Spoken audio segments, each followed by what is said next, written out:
In the first week of October, the air outside Lincoln Middle School had that early fall bite that made students pull their sleeves over their hands while they waited for the doors to open. Inside, the hall smelled like floor wax and cafeteria toast, and the loudest sounds were locker doors slamming and sneakers squeaking on the tile. At the end of the main corridor, the office windows were already lit. The secretary had her headset on, moving between phone calls and a stack of attendance slips. Caleb Jordan walked in with his backpack hanging off one shoulder, trying not to make himself noticeable. He was 12, small for his grade, and careful in the way some kids become careful when they learn that attention can turn sharp without warning. His mother always told him to look people in the eye and stand tall, but in a school where teachers knew his name mainly because he was quiet, standing tall felt like standing out. Caleb had started at Lincoln in 6th grade. Now in 7th, he knew the routines. He knew which stairwell stayed crowded and which one stayed empty. He knew the corners where older boys liked to gather and where jokes turned mean if someone seemed unsure. He also knew the quickest way to the music wing, which sat behind the auditorium, because he spent as much time there as he could. The piano in the music room was old and scratched, but it had a steady sound and it did not judge him. Caleb played on it whenever Mr. Leonard, the music teacher, left the room open before class. He never bragged about it. He did not even tell many people he played at all. Some kids knew because they had walked in and heard him, but they treated it like a strange fact, like finding out someone's grandmother still wrote letters by hand. At home, the piano was not a grand instrument in a bright living room like the ones Caleb sometimes saw in movies. It was a second-hand keyboard his mother found through a church bulletin. It sat on a folding stand beside the window in their apartment, under a curtain that never fully closed. His mother worked long shifts at a nursing home, and Caleb practiced with headphones on so he would not bother her when she slept during the day. When he played without headphones, he could hear neighbors through the thin walls, the dull thump of TV bass, the rinse cycle of someone's washer. Still, the music made a space that felt private. He learned mostly by listening and repeating. Mr. Leonard had noticed early on that Caleb's hands found chords quickly, that he could catch a melody after hearing it once. The teacher offered him sheet music and tried to get him into the after-school music club.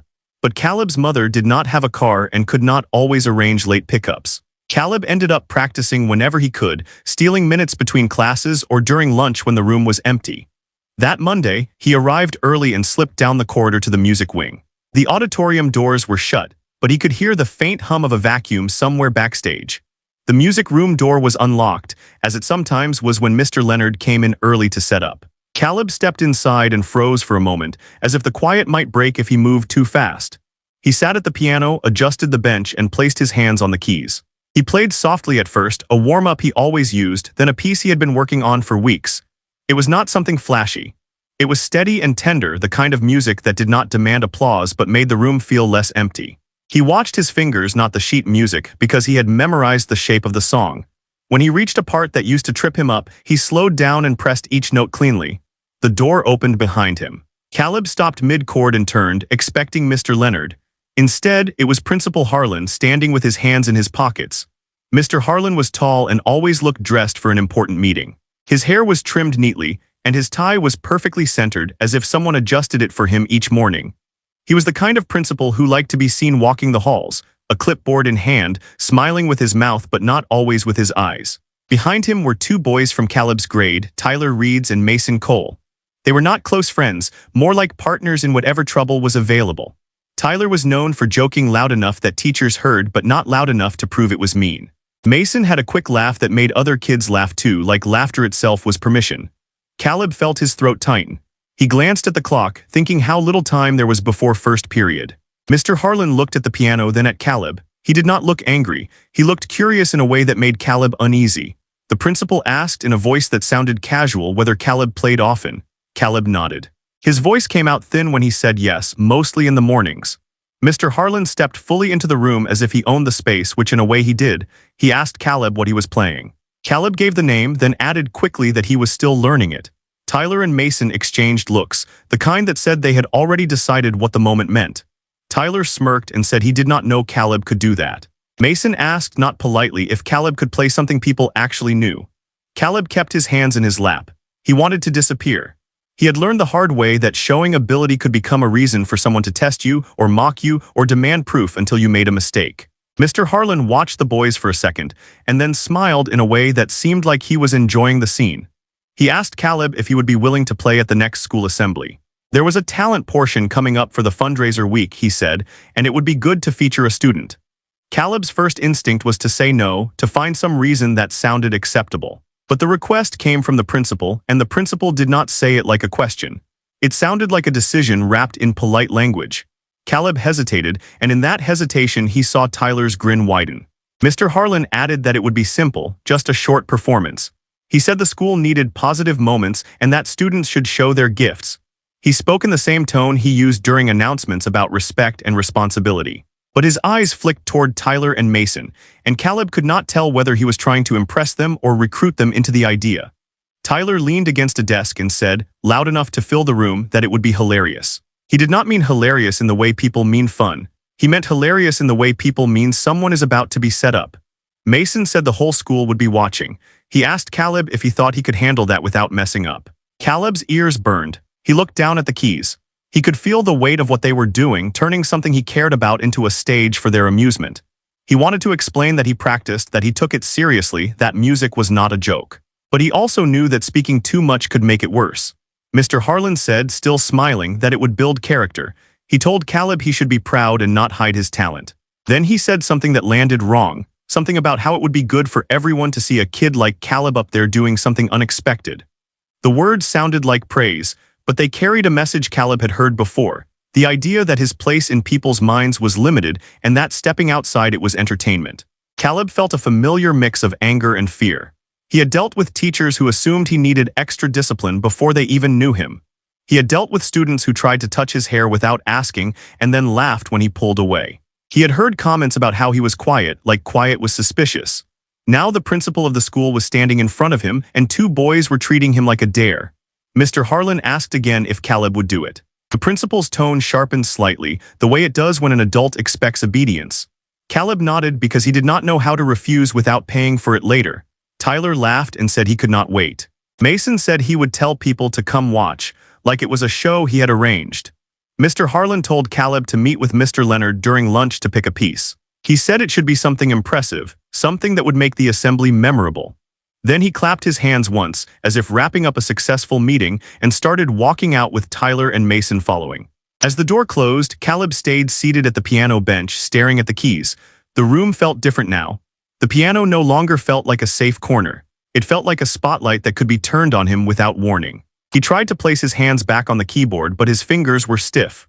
The notes he played sounded hesitant. He stopped again. For a moment he imagined the assembly, the whole student body in the bleachers, teachers standing at the edges, the principal watching from the side. He imagined Tyler and Mason whispering and laughing. He imagined one wrong note turning into a sound that followed him through the halls for weeks. The bell rang in the distance, a warning that the day had officially started. Caleb stood up, slung his backpack on, and left the music room with his stomach tight. As he walked toward his first class, he told himself he could endure it. He told himself that if he played perfectly, they would have nothing to laugh at. But another thought rose under that, quieter and more stubborn. He was tired of being told what moments were for him. He was tired of adults smiling while they handed other kids permission to humiliate him.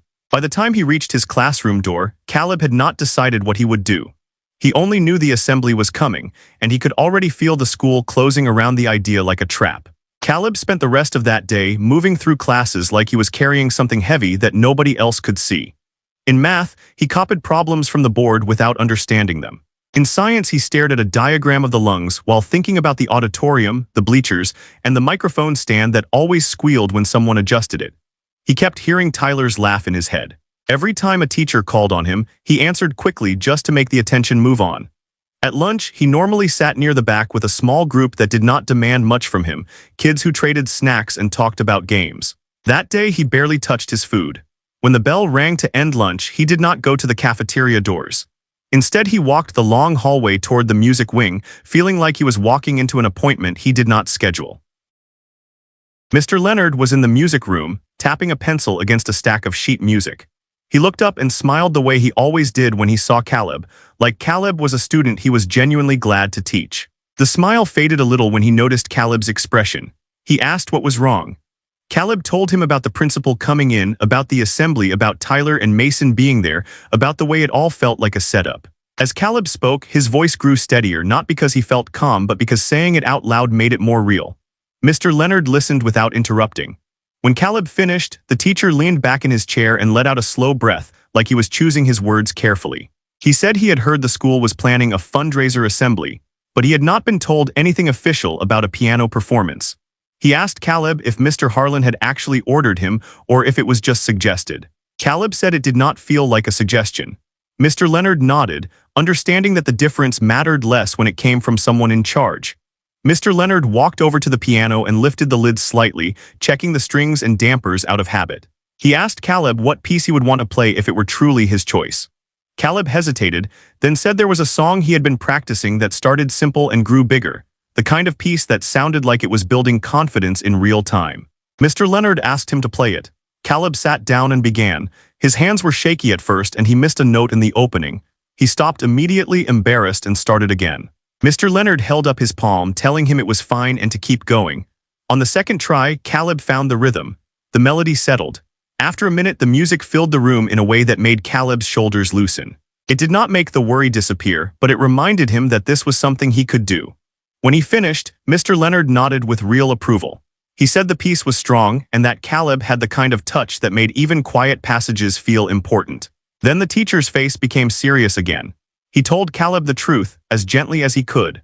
Assemblies could be loud and cruel places for kids who were different in any way, and sometimes adults underestimated how quickly students could turn a moment into ridicule. He said Caleb had every right to say no. Caleb stared at his hands. He asked how he could say no to the principal without making it worse. Mr. Leonard did not answer right away. He moved to his desk and pulled out a notepad. He said there were a few options. One was to tell Mr. Harlan that Caleb was not comfortable performing and that the music department needed to approve any assembly performance anyway. Another was to shift the performance into something safer, like having Caleb play as part of a larger group or during a smaller event where the audience was calmer.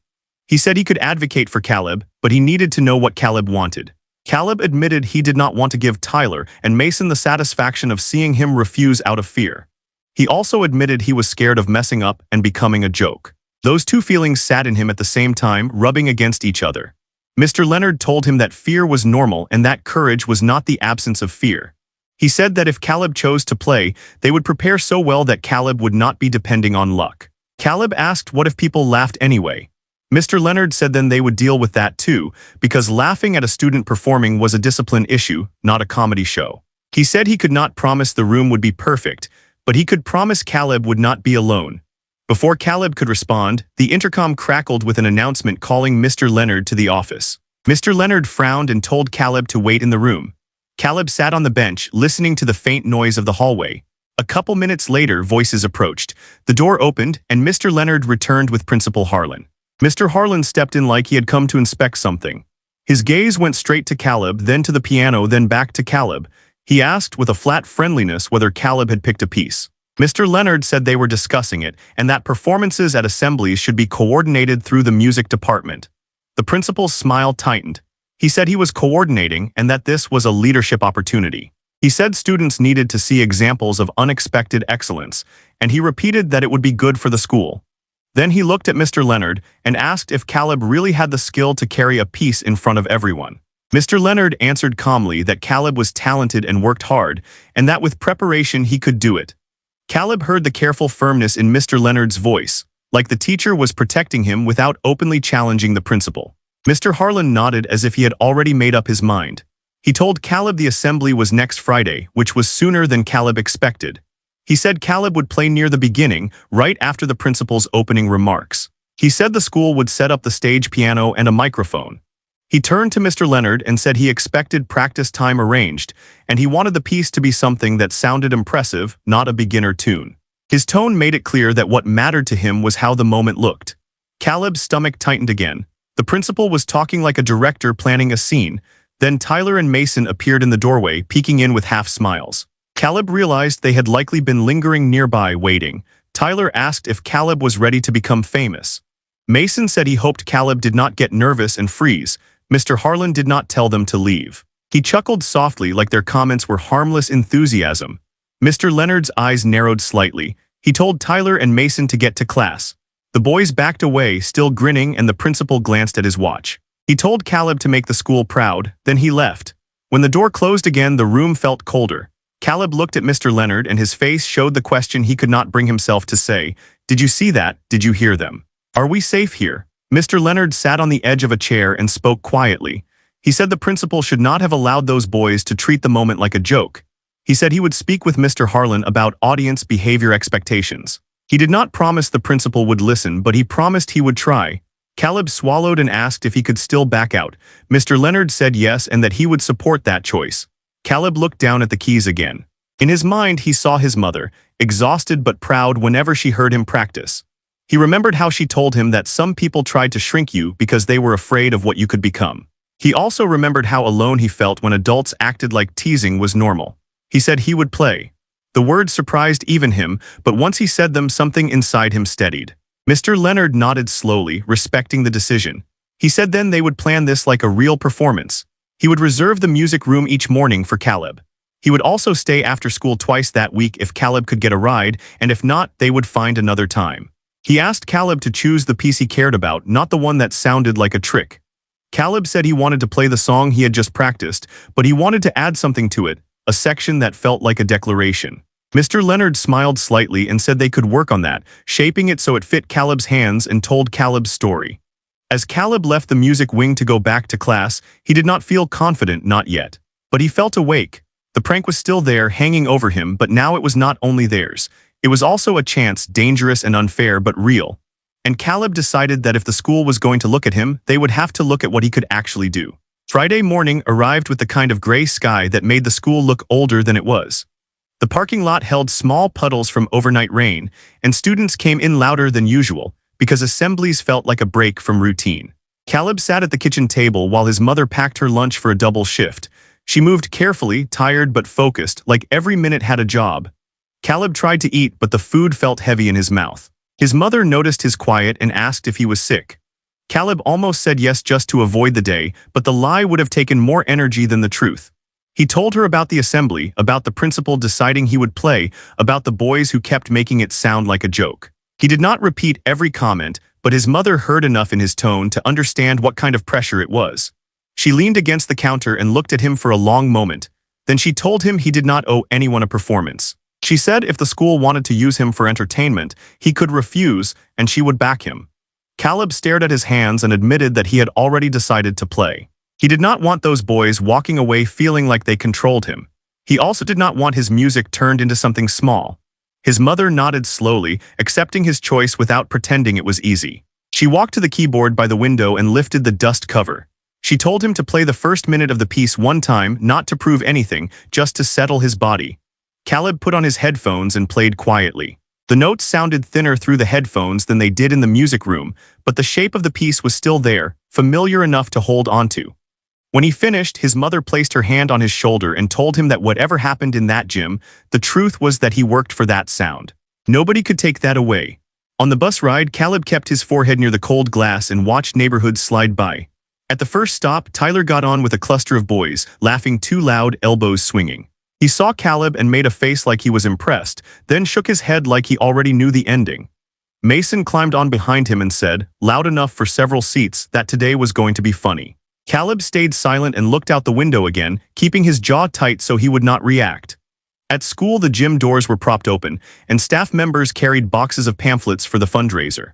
A rolling cart held a plastic tub of envelopes and stickers. Caleb passed the gym and went straight to the music wing. Mr. Leonard was already there, sitting on the edge of the piano bench like he had been waiting. He asked Caleb how he slept. Caleb shrugged and said he was fine, which was not true, but it was the closest he could get without sounding like he was breaking apart. Mr. Leonard told him they had 15 minutes before homeroom. He asked Caleb to play the most difficult part of the piece, the section that climbed and then settled back down. Caleb played it once, hands stiff. Mr. Leonard told him to loosen his wrists and to think about the rhythm like walking, not like climbing. Caleb played it again and the notes came out cleaner. Mr. Leonard nodded and reminded him of a simple plan. If anything went wrong, Caleb would keep going. If he lost his place, he would land on a safe chord and restart the phrase. If the room made noise, he would not chase the noise with his eyes. He would look at the keys and stay with the piece. When the bell rang, Caleb returned to class, but the morning moved slowly, like every period was just a hallway leading to the gym. Teachers mentioned the assembly with forced cheer. A few students turned in their seats to look at Caleb in a way that made him feel examined. One girl in his English class, Naomi, leaned over as they lined up to leave and said she heard he was playing piano. Her voice held curiosity, not mockery. Caleb nodded without smiling. She said she thought it was cool and hoped he played something real, not some short. Mr. Leonard asked if Caleb could have 2 minutes behind the stage curtain to warm up his fingers. The principal hesitated like he wanted to say no, then agreed as if granting a favor. Caleb and Mr. Leonard moved to the side where the curtain separated the stage from a narrow storage space. The air smelled like dust and old paint. Mr. Leonard placed his hand out, and Caleb tapped each finger to his thumb in a slow pattern, then rolled his shoulders the way they practiced. Caleb's heart felt too big for his chest. He tried to breathe like Mr. Leonard showed him, in through the nose, out through the mouth, steady and controlled. Through a gap in the curtain, Caleb could see the gym filling completely. Students waved to each other, threw paper scraps, laughed. A teacher near the bottom bleachers told a cluster to settle down. Tyler leaned forward and said something to Mason that made Mason cover his mouth like he was trying not to laugh. A few kids around them looked over toward the stage. Caleb could not hear the words, but he could feel the intention. Mr. Leonard told Caleb one more thing, softly, close to his ear. He said the gym would try to make Caleb small, but the piano did not care who was watching. The piano only cared what Caleb did with it. Caleb nodded, eyes stinging, and wiped under one eye quickly so nobody would see. A whistle blew from the coach at the microphone, and the gym began to settle. Principal Harlan stepped up, tapped the mic, and the sound burst harshly through the speakers before the volume was adjusted. He launched into a speech about community and fundraising goals. Caleb stood behind the curtain with his hands clasped, listening to the principal's polished words while feeling like the real reason he was there sat underneath them. Then the principal shifted his tone. He began talking about hidden talent in the student body, about surprise, about how sometimes the quiet ones had the most to show. He said they had a special performance to kick things off. He paused just long enough for students to lean forward. He announced Caleb's name with extra emphasis as if presenting a twist. A wave of chatter rolled through the bleachers. Caleb heard a few laughs, not everyone, but enough to make the back of his neck heat. He heard Tyler call out something that sounded like encouragement but carried a bite. A teacher snapped Tyler's name, but the damage was done. Mr. Leonard opened the curtain slightly and gestured. Caleb stepped out into the bright gym lights. For a second the space felt huge, like the ceiling was too high and the bleachers too steep. He walked toward the piano with his eyes fixed on the floor just ahead of his shoes. The principal stood off to the side watching him, smile set in place. Caleb reached the bench and sat. The microphone stand was closer than he expected, angled toward the piano's open lid. He adjusted the bench once, small and careful. Somewhere in the bleachers a laugh popped out and then faded. Caleb placed his hands above the keys without touching them yet. He heard his own breathing. He remembered his mother's hand on his shoulder. He remembered Mr. Leonard saying the piano did not care. Then he lowered his fingers and began the first notes. Soft enough that the gym had to quiet down to catch them, steady enough that he could feel the piece take shape under his hands. Caleb kept his eyes on the keys and let the opening line breathe the way Mr. Leonard taught him. The first notes were quiet enough that they did not challenge the room. They invited it. At first, the gym did not know what to do with softness. A few students kept whispering because whispering was their normal language. The coach near the microphone looked toward the sound booth and made a small motion with his hand, asking for the volume to be handled carefully. Caleb did not look up. He could feel the gym as a pressure on his shoulders, but he treated it like weather. He could not control it. He could only decide whether he would stand steady inside it. His fingers moved through the first phrase and returned to the starting chord, like the piece was taking a breath and preparing to speak clearly. Someone in the bleachers laughed again, a short, sharp sound that cut through the soft music. Caleb's chest tightened. He almost lifted his hands, almost stopped, almost checked the crowd to see who it was. Instead, he pressed into the next measure and held the tempo. The discipline of staying with the rhythm gave him something firm to stand on. He remembered the plan Mr. Leonard gave him, and he followed it like a map. Tyler's voice rose from the middle section of the bleachers. He called out something that sounded like a joke about church music. A few boys around him snorted. Mason added another comment louder, as if trying to make sure the moment stayed in their control. A teacher in the aisle turned and told them to stop. Tyler shrugged like he had done nothing wrong. Caleb heard it all, but he refused to look. The piece moved forward, and with it, he moved away from their voices. The notes began to spread wider, the left hand grounding the sound while the right hand climbed. That was the part Caleb loved, the part that felt like light finding its way through a room. He leaned slightly into the keys, not banging, not forcing, but playing with intention. The gym began to change in small ways. A cluster of girls near the top bleachers stopped talking and turned their faces toward the stage. A boy in a hoodie who had been rocking back and forth slowed down and sat still. A teacher who had been scanning the bleachers with a tired expression shifted his posture and looked at Caleb instead of the crowd. None of it was dramatic, but it was real. The room was listening despite itself. Caleb reached the section where he had added his own variation, a brief run that Mr. Leonard helped him shape into something that felt like his voice rather than a trick. His fingers moved faster cleanly, and the sound carried farther than the opening. The microphone picked up the higher notes and sent them out across the gym, clear and bright. Caleb felt the music fill the space and realized the gym was not swallowing him anymore. It was holding the sound. Then the sabotage tried to arrive. From the side of the stage, a student volunteer stepped too close to the microphone cable and tugged it by accident. The speakers gave a harsh burst, a quick squeal that made several students flinch and laugh at the same time. Caleb's right hand slipped for a fraction of a second. A wrong note slipped out, small but obvious to him. His stomach dropped. He did not stop. He landed on a steady chord, held it for the length of a breath, and returned to the phrase as if the wrong note was just a passing shadow. The choice was not perfect, but it was strong. It was the kind of recovery that told anyone paying attention that he knew what he was doing. Mr. Leonard stood near the curtain, arms at his sides, eyes fixed on Caleb with calm focus. He did not wave or signal. He simply stood there like a solid line in the background, a reminder that an adult could witness without exploiting. The coach at the mic glanced toward the sound booth again with an annoyed expression, and the operator adjusted something quickly to prevent another squeal. In the bleachers, Tyler's grin faltered. He had been leaning forward, waiting for the mistake to grow into panic. When it did not, he looked around as if checking whether others were still laughing. He tried to laugh again, louder, but his laugh came out thin. A couple of students near him did not join in. One girl turned her head and stared at him with open irritation, like he was interrupting something she wanted to hear. Mason nudged Tyler and said something under his breath, probably trying to restart the energy. Tyler muttered back. They were still together, but their confidence had started to crack. Caleb moved into the middle of the piece, where the melody became fuller. The left hand dropped into deeper notes that made the piano feel larger than its size. The right hand carried the tune with a steady pulse. Caleb's shoulders loosened. He stopped thinking about surviving and started thinking about shaping the sound. He pushed the loud parts with control and let the quiet parts stay tender. He was no longer playing at the gym. He was playing inside the music. The silence in the room grew thicker. It was the kind of silence that comes when a crowd forgets to perform itself. Even students who had come ready to mock began to sit differently. They were not all moved in some magical way. Some were simply curious. Some were impressed against their will. Some were quiet because others were quiet. But the result was the same. Caleb had taken the room. Principal Harlan stood at the side of the stage with his hands clasped in front of him. At the beginning, he had looked amused, like he expected an awkward moment he could frame as encouragement afterward. Now his expression was harder to read. His smile stayed in place, but it looked strained, like it had been put on quickly and was not fitting right. He glanced toward the bleachers where Tyler and Mason sat, then back to Caleb, then toward a few teachers as if checking whether they were noticing what he was noticing. Caleb reached the part that rose toward the end, the section Mr. Leonard called the bridge because it carried the piece from careful to fearless.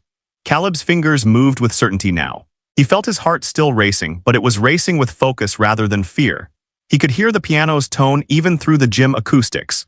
He heard the way the notes rang and blended, and he knew he was doing it. Not perfectly, but truly. Naomi sat somewhere near the front of the 7th grade section. She had been watching since the beginning. When Caleb hit a strong passage that landed cleanly, she started clapping before the piece ended, just 2 claps, quick and instinctive, then she stopped when a teacher motioned for quiet. But her reaction was enough to confirm what others were feeling. This was not a joke. This was good. Caleb finished the final phrase with a controlled softness. He let the last chord ring and did not rush to lift his hands. He allowed the sound to fade naturally. When it was gone, the gym was quiet for a beat, like the room needed a second to remember how to respond. Then applause started. It began scattered, a few students here and there, then grew into a fuller wave as more people joined in. Teachers clapped too, some with surprise on their faces. A few students even stood for a moment before sitting back down, not sure whether standing was allowed. The applause was not the perfect roar of a concert hall. It was messy and uneven, but it was real, and Caleb felt it hit him like warm air. He stood up from the bench and turned toward the crowd for the first time. The lights made it hard to see faces clearly, but he could see enough. He saw students clapping with wide eyes.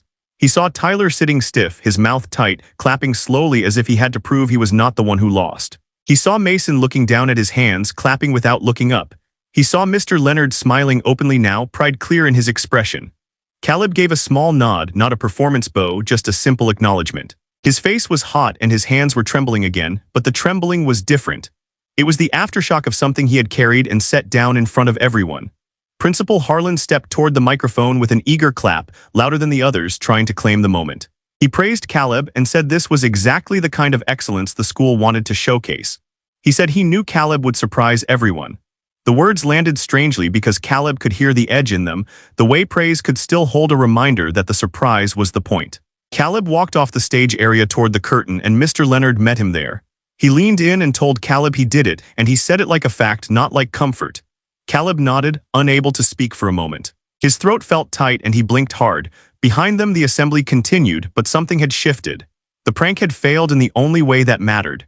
Caleb had played the truth in front of the whole school and the school had heard it. Caleb left the curtain area with his legs still buzzing, like the floor had a current running through it. Mr. Leonard stayed close for a moment, guiding him along the side wall so he would not have to walk through the center where everyone could reach him at once. The assembly moved on to announcements and fundraiser details, but the mood in the gym did not fully return to its earlier restlessness. Students kept turning their heads toward where Caleb had exited, as if they were trying to confirm what they had just seen.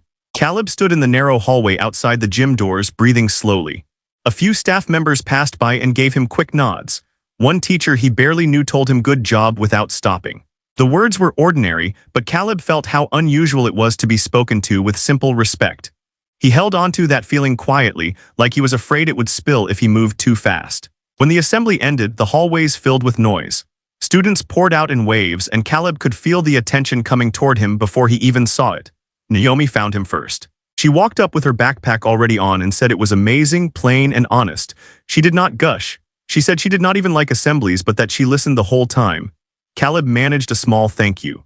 She asked if he took lessons. Caleb told her not really, mostly he practiced on his own. Naomi shook her head like she did not understand how someone could do that without being told they were allowed to. She said he should join band or something. Then she was pulled away by her friends, still looking back at him with approval. Two boys from Caleb's homeroom, not close friends but not enemies either, walked by and gave him a quick fist bump, as if he had scored a point for the whole grade. Caleb returned it awkwardly, unsure how to hold this new version of himself in their eyes.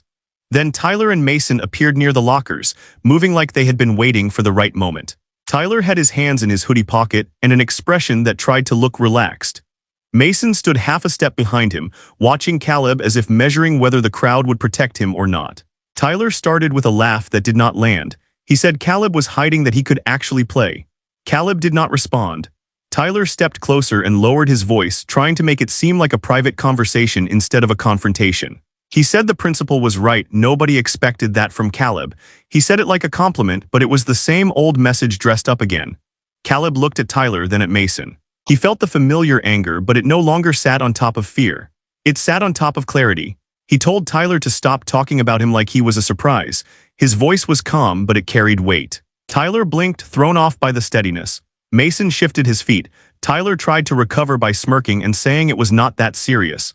Caleb said it was serious when people turned him into a joke. He said he heard them all week. He said he saw them trying to make noise during the performance. He did not raise his voice. He did not threaten, he simply named what they did. A few students nearby slowed down to listen. Tyler noticed them and changed his posture, suddenly aware of the audience he did not control. He said Caleb was acting like a victim. Caleb answered that he was acting like someone who was done letting people decide what he was. Mason muttered something about Caleb getting brave now that people clapped. Caleb turned his head slightly toward Mason and said he was brave before the claps because he practiced when nobody cared. The words came out sharper than he expected and Mason looked away, cheeks darkening. Tyler's eyes flicked down the hall and Caleb followed the glance. Principal Harlan was walking toward them with a clipboard, moving at a steady pace. He looked like a man who had just hosted a successful event and wanted to be seen enjoying it. When he got closer, Tyler took a small step back, adjusting his expression into something neutral. Mason did the same. The principal stopped and asked what was going on. His tone was light, but his gaze moved between their faces. Tyler said nothing, just shrugged. Caleb said they were talking. The principal looked at Caleb for a beat, then smiled and said Caleb did a great job. He said the performance was a proud moment for the school. He added that it was good to see students stepping up. Caleb waited, then asked the question that had been sitting in his chest since Monday. He asked why Tyler and Mason were there in the music room when the principal first told him to perform. He asked why they were allowed to treat it like a joke. His voice stayed respectful, but it did not bend. The hallway around them seemed to quiet, not fully, but enough that the air changed. Principal Harlan's smile held for a second longer than it should have. Then it tightened again. He said he did not know what Caleb meant. He said students often wandered and that he could not control every comment. He said Caleb should focus on the positive because the school was celebrating him. Mr. Leonard appeared at the far end of the hall, walking toward them with purpose. He had likely seen the small crowd gathering. He came to a stop beside Caleb, close enough to signal support without touching him. He greeted the principal, then said he wanted to follow up about what happened earlier in the week. He said the music room should not be used as a place for students to corner other students, and that it was not acceptable for anyone to frame a performance as humiliation. Principal Harlan's face shifted again, a flash of irritation before he smoothed it out. He said he appreciated Mr. Leonard's concern. He said no harm was intended. He said the result was great and that should be the focus. Mr. Leonard did not raise his voice. He said intention did not erase impact. He said Caleb had been put under pressure and the school had a responsibility to protect students from harassment, especially when adults were the ones setting the stage. The word adults hung there. The principal's eyes narrowed slightly. He looked at the small group of students watching, then back at Mr. Leonard. He said they could discuss it privately. He told Tyler and Mason to get to class. Tyler nodded quickly, eager to escape the conversation turning official. Mason followed, not looking at Caleb. After they left, Principal Harlan told Caleb again that he did well. His voice now carried a warning underneath the praise, the kind that told Caleb the principal did not like being questioned in public. Then the principal walked away, calling for a teacher down the hall as if nothing unusual had happened. Caleb stood still, heart-pounding, realizing he had crossed a line that could not be uncrossed. Mr. Leonard asked if he was okay. Caleb said he did not know. He asked if he just made things worse. Mr. Leonard said sometimes telling the truth made things uncomfortable before it made them better. The rest of the day moved differently. Caleb still felt eyes on him, but not all of them were sharp. Some were curious, some were respectful. Some were uncertain, like classmates were adjusting their map of who he was. During last period, a message came over the intercom asking Mr. Leonard to come to the office. Caleb's stomach dropped. Mr. Leonard met Caleb's eyes before he left the room, and his look said he would handle it. When the final bell rang, Caleb walked out slowly. He did not want to rush home, but he also did not want to linger in the hallways where Tyler might try to regain control. Outside, the sky had cleared a little and the wet pavement reflected pale light. On the bus, Caleb sat alone and let the quiet come back to him. He thought about the applause, about the moment he corrected the wrong note and kept going. He thought about how the principal tried to claim the performance afterward. He realized something that made his throat tighten. The music had given him a voice, but keeping that voice would require more than one performance. When he got home, his mother was not back from work yet. Caleb dropped his backpack, sat at the keyboard, and played the opening of the piece again, slower than before. The sound filled the small room. This time he did not play for survival. He played because he needed to remember what it felt like to choose his own moment. Monday came with a different kind of noise around Caleb. The weekend had given the story time to spread, and by first period, it had become one of those school legends that grew with every retelling. Some kids said he played like someone from a movie. Some said the principal picked him because he wanted a surprise moment. Some claimed they heard Tyler tried to ruin it. The truth sat somewhere in the middle, but the parts that mattered to Caleb were simple. He played well, and he did not fold. He walked into the building expecting the same old tension, but the hallway felt slightly rearranged. Students looked at him longer than usual. A few nodded. A few smiled like they had been waiting to see if he would carry himself differently now. Caleb kept his shoulders square and his face calm, not because he felt calm, but because he did not want to offer anyone a weak point. In homeroom, his teacher asked everyone to settle and then said she wanted to recognize Caleb for representing the school with talent and discipline. The class clapped. Some claps were genuine, some were performative. Caleb kept his eyes on the corner of his desk and waited for it to end. When it did, he felt both lighter and more exposed. At lunch, he tried to go to his usual seat, but a group of kids waved him over to a different table. Naomi was there, along with a boy named Marcus who played drums in the band and a girl named Aisha who was always carrying a sketchbook. They made room for him without making it a big deal. Marcus asked what piece he played and whether he knew any jazz. Caleb said he was still learning, mostly classical and some gospel chords he picked up from listening. Aisha said she liked how he kept going after the speaker squealed. She said most people would have stopped. Caleb shrugged, but his chest warmed at the way she said it, like she respected the choice, not the spectacle. Across the cafeteria, Tyler sat with his usual crowd. Caleb could feel Tyler watching even when he did not look. It was the kind of stare that tried to reclaim control through persistence. At one point, Tyler laughed loudly at something someone said, then looked directly at Caleb as if daring him to react. Caleb kept talking to Marcus about music and did not give Tyler anything back. After lunch, a note came to Caleb's class calling him to the main office. His stomach tightened immediately. Office calls were never neutral. He walked down the hallway with his hands slightly sweaty, trying to think of what he might have done wrong, even though he knew he had not done anything. When he arrived, the secretary told him to take a seat. Principal Harlan's door opened a moment later. He stood in the doorway with a smile that looked rehearsed. He invited Caleb in, and Caleb stepped into the office where the carpet was clean and the air smelled faintly like coffee. There were framed photos of the school sports teams and a poster about character. The principal gestured to a chair and sat behind his desk. He started with praise. He said Caleb's performance brought positive attention to the school. He said a few parents emailed to say they were impressed. He said the fundraising committee liked the energy it created. Caleb listened, waiting for the real reason. Praise from that desk usually came with a hook. Then the principal's tone shifted. He said he heard Caleb had spoken to him in the hallway on Friday in a way that could be seen as confrontational. He said leadership meant knowing when to raise concerns and when to let adults handle situations. He said Caleb should understand that assemblies were complex events and that not everything could be managed perfectly. Caleb kept his voice even and said he only asked why Tyler and Mason were there and why they were allowed to treat it like a joke. He said it felt like they were included on purpose. The principal's smile tightened again. He said he would not entertain accusations. He said Caleb should be careful about implying staff misconduct. Caleb felt heat rise in his face, but he controlled it. He said it was not an accusation. It was his experience. He said he practiced in the music room to stay calm, and then the principal walked in with two boys who were already known for messing with people. He said it did not feel like an accident. The principal leaned back. He said Caleb was talented and talent came with responsibility. He said Caleb now had a platform and he should use it to unite, not divide. He said he was considering creating a student arts showcase for the spring and he wanted Caleb to be part of it. He framed it as an opportunity, but Caleb heard the other layer. The principal was trying to place Caleb back inside a story the principal controlled. Caleb said he would think about it. The principal nodded as if satisfied, then ended the meeting with a reminder to stay respectful and to focus on schoolwork. Caleb walked out feeling like he had been praised and warned in the same breath. In the hallway outside the office, Mr. Leonard waited near a display case as if he had guessed this would happen. He asked Caleb if he was okay. Caleb said the principal basically told him to stop asking questions. Mr. Leonard's jaw tightened, but he stayed calm. He said if Caleb felt targeted or pressured, they could involve the counselor and Caleb's mother. He said adults sometimes protected their pride before they protected students, and it was not Caleb's job to carry that. Caleb hesitated and then admitted he was worried the principal would make things harder for him now, like taking away practice time or putting him under a microscope. Mr. Leonard said the music room was part of the curriculum space, and Caleb had been using it responsibly. He said he would document everything from now on, schedules, permissions, interactions.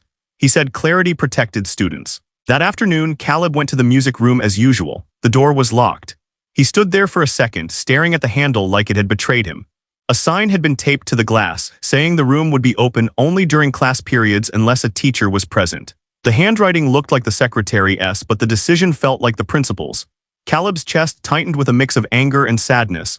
The music room had been his refuge. Now it had conditions. He turned to leave and Tyler's voice floated from down the hall. Tyler and Mason were coming out of the computer lab laughing. Tyler saw Caleb by the locked door and smiled wide, a slow, satisfied smile. He said loud enough for a couple nearby students to hear, "Looks like the concert is over." Caleb felt the impulse to snap back, but he remembered what the principal wanted, a reaction that could be labeled disrespect. Caleb turned his head slightly and said calm and clear, "It is not over." Then he walked away without rushing. The rest of the day, Caleb felt the loss like a bruise. At home, he sat at the keyboard by the window and tried to play, but the keys felt different, smaller, less alive than the school piano. His mother came home late, noticed his quiet, and asked what happened. Caleb told her about the office meeting and the locked music room. He tried to sound casual, but his voice cracked on the last part. His mother listened, her face tightening as the story formed. She asked if Mr. Leonard knew. Caleb said yes. She nodded and said she was not letting it slide. She said schools loved to celebrate kids when it looked good, but they got uncomfortable when a kid asked for fairness. She told Caleb to bring any notes home from now on and to tell her if anyone spoke to him in a way that felt like pressure. Caleb felt both relieved and scared, because once a parent stepped in, things could change fast. That night, Caleb practiced anyway. He played the same piece from the assembly, not to repeat the moment, but to remind himself that the sound still belonged to him. He played it slowly, shaping each phrase with care. When he finished, he sat in silence and realized something important. The assembly was not the hardest part. The hardest part was what came after, when the spotlight was gone and the power structure stayed. The next afternoon, Caleb's mother came to the school straight from work in her scrubs and a light jacket, moving with the tired determination of someone who had learned to show up anyway. She checked in at the office, signed the visitor sheet, and waited in the hard plastic chair while the secretary made a call. Caleb sat beside her, knees bouncing, wishing he could be anywhere else, and also wishing she would not leave. Mr. Leonard arrived first and greeted her with the same respect he always gave Caleb, like he understood that this was not just a school issue but a dignity issue. A few minutes later, the counselor joined them, a quiet woman named Ms. Patel with a calm face and careful eyes. Last came Principal Harlan, carrying his clipboard like a shield, smiling as if he had stepped into a routine meeting about grades. They sat around a small conference table. Caleb's mother asked why the music room was suddenly locked to him when it had been available for quiet practice before school for weeks. She asked why her son was pulled into the office after he questioned the principal about being singled out. She asked why two boys were allowed to hover around the situation as if it was entertainment. She spoke clearly, not shouting, not insulting, making it hard for anyone to dismiss her as unreasonable. Principal Harlan kept his smile and said the music room policy was about supervision and safety. He said students could not be alone with equipment. He said the office meeting was about helping Caleb understand professional communication. He said he was proud of Caleb and wanted to support him. The words sounded smooth, but the counselor watched his face like she was paying attention to what he did not say. Mr. Leonard spoke next. He said Caleb had been using the room responsibly and that the room was part of the learning environment, not a privilege that could be tightened in response to discomfort. He said he was willing to supervise morning practice twice a week if the school needed an adult present. He said the bigger issue was how Caleb ended up in this position in the first place, because the assembly invitation had not been handled through the music department and it had been surrounded by students who treated it like a joke. Ms. Patel asked a simple question that shifted the room. She asked whether the principal could see how introducing Caleb as a surprise and allowing teasing created a hostile environment. She asked whether the school would respond the same way if the student being teased came from a family with more power. Her voice stayed neutral, but the question landed heavy. Caleb watched the principal's expression tighten before he smoothed it again. Principal Harlan said he never intended harm, and he said the assembly was a success and the school was proud. Caleb's mother said success did not erase what happened. She said her son should not have to be brave because adults made careless choices. She said she did not want revenge, she wanted protection and fairness. The counselor asked Caleb if he wanted to speak. Caleb felt his throat close at first. Then he thought about the locked door, the office warning, the way Tyler smiled like he had won something. Caleb said he practiced in the music room because it was the only place in the school where he felt calm. He said he did not tell people about his playing because he did not want it used against him. He said when the principal walked in with Tyler and Mason, it felt like a trap. He said he played anyway and he was proud of that, but he did not want the school to pretend the teasing was normal. There was a long, quiet moment, and for once the quiet felt earned rather than forced. Ms. Patel nodded slightly, as if validating that Caleb's words were enough. Principal Harlan looked at the counselor, then at Caleb's mother, and his posture changed. He did not apologize in a dramatic way. He simply said he could see how the situation could be perceived poorly and how it could have affected Caleb. He agreed to a clear plan. Morning practice would be allowed with Mr. Leonard present. The music room would not be locked as a response to student concerns without a documented policy reason. Tyler and Mason would be spoken to formally with their parents contacted if behavior continued. The counselor would check in with Caleb weekly for a while, not because Caleb was the problem but because Caleb deserved support. Caleb did not trust the principal's sudden cooperation, but he heard the counselor's tone and saw the way Mr. Leonard kept the conversation anchored in specifics. It felt like a thin bridge, but it was still a bridge. The next day, the music room door was open again, and Mr. Leonard stood inside with a mug of coffee, waiting. Caleb arrived early and paused on the threshold, as if expecting the door to shut in his face. Mr. Leonard told him it was fine and waved him in. Caleb sat at the piano and placed his hands on the keys. For a moment he felt the old safety return, not perfect, not untouched, but real enough to breathe. In the hallway later that week, Tyler tried to speak to him again. His tone was different, less playful. He said the principal had called his house. He said his mom was mad. He tried to act like it was Caleb's fault. Caleb listened and then said he did not call Tyler's mother, Tyler's behavior did. He said if Tyler wanted to be left alone, he should leave other people alone first. Tyler rolled his eyes, but he backed off. Mason avoided Caleb entirely. A small thing happened after that, the kind of thing that would not make school news but changed Caleb's days. Marcus from the lunch table asked if Caleb wanted to jam with him sometime, just piano and a practice drum pad in the band room. Naomi asked if Caleb would play at the spring showcase if it happened, but she said it like an invitation, not a dare. Even a couple teachers began to greet him by name, not because he was suddenly popular, but because they had seen him stand in front of a room that wanted to reduce him and refused to shrink. At home one evening, Caleb's mother sat on the couch with her shoes off, exhaustion in her face. Caleb played softly on the keyboard while she listened. When he finished, she told him she was proud of him for playing at the assembly, but she was even more proud that he spoke up afterward. She said talent could open doors, but speaking up kept people from slamming them behind you. Caleb did not become loud overnight. He did not become fearless. He still chose quiet corners when the halls felt sharp. But something in him had changed shape. He understood that his music was not just something he did to escape. It was something that showed who he was and who he was deserved to be treated with care. On the last Friday of the month, Mr. Leonard taped a small flyer to the music room door. It announced open practice hours twice a week with supervision for any student who wanted to play or learn. Caleb stood there reading it, realizing it was not only for him. It was a way of turning one unfair moment into a safer space for others too. He sat at the piano and started a new piece, one he had never played before. The first notes were uncertain, then steadier. Outside the room, the school kept moving, imperfect and noisy. Inside, Caleb kept playing, not as a prank, not as a surprise, but as himself.